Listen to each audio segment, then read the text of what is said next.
સુરતના સલાબતપુરા અંજણા વિસ્તારમાં યુટ્યુબરની કરાયેલી ઘાતકી હત્યા મામલે પોલીસે 7 સગીર સહિત 9 હત્યારાઓને ઝડપી પાડ્યા હતા. તો ઘર પાસે બેસવા જેવી બાબતે થયેલા ઝઘડાની અદાવતમાં યુટ્યુબરની હત્યા કરાઈ હોવાનું સામે આવ્યું છે. સુરતમાં ગુનાખોરીનો ગ્રાફ રોજે રોજ વધી રહ્યો છે, ત્યારે સુરતના સલાબતપુરા વિસ્તારમાં આંજણા ખાતે યુટ્યુબરની ઘાતકી હત્યા કરાઈ હતી. યુટ્યુબર જુબેર ખાન પઠાણની ઘાતકી હત્યા મામલે સલાબતપુરા પોલીસે તપાસ હાથ ધરી 7 સગીર સહિત 9 હત્યારાઓને ઝડપી પાડ્યા હતા. હત્યામાં રેહાન અને 17 વર્ષના સગીર મુખ્ય સૂત્રધાર હતા.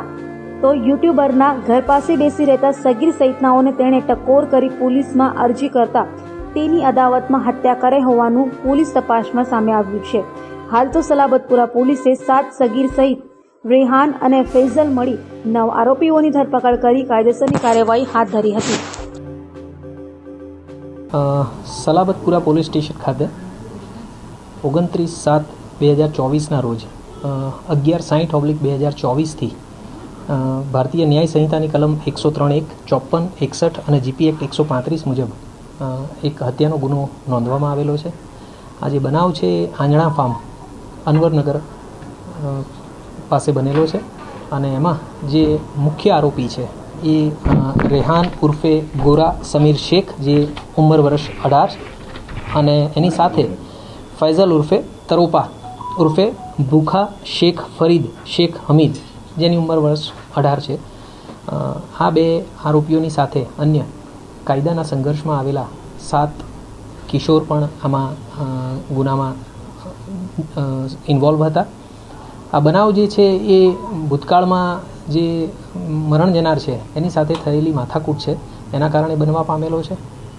અને હાલે જે 2 મુખ્ય આરોપી અને એની સાથે 7 કાયદાના સંઘર્ષમાં આવેલા કિશોર એ તમામને અરેસ્ટ અને ડિટેઇન કરી લેવામાં આવેલા છે. અને જે એમાં પુખ્ત વયના જે 2 આરોપી છે એમના રિમાન્ડ મેળવી અને એમની પૂછપરછ અને આગળની તપાસની કાર્યવાહી ચાલુમાં છે. આમાંથી કોઈ પણ આરોપીઓ કે કાયદાના સંઘર્ષમાં આવેલા કિશોરો જે છે એમનો ભૂતકાળ તપાસતા હાલે એવી કોઈ પણ ઘટનામાં તેઓ સંડોવાયેલા હોય એવું ધ્યાને આવેલ નથી. આરોપીઓને એટલું તો શું જરૂર નતું કે મન્નાર પર 34 ઘઉં માની તેની હત્યા કરવામાં આવી?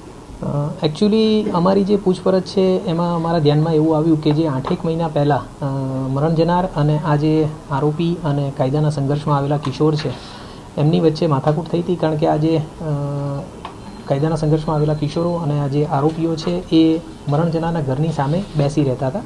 જે વસ્તુ મરણ જનારને પસંદ નહોતી એના કારણે એમની વચ્ચે બોલાચાલી પણ થઈ હતી અને માથાકૂટ પણ થઈ હતી. તો એ બદલાની ભાવનાના કારણે થઈ અને પછી આ બનાવ બનવા પામેલો છે.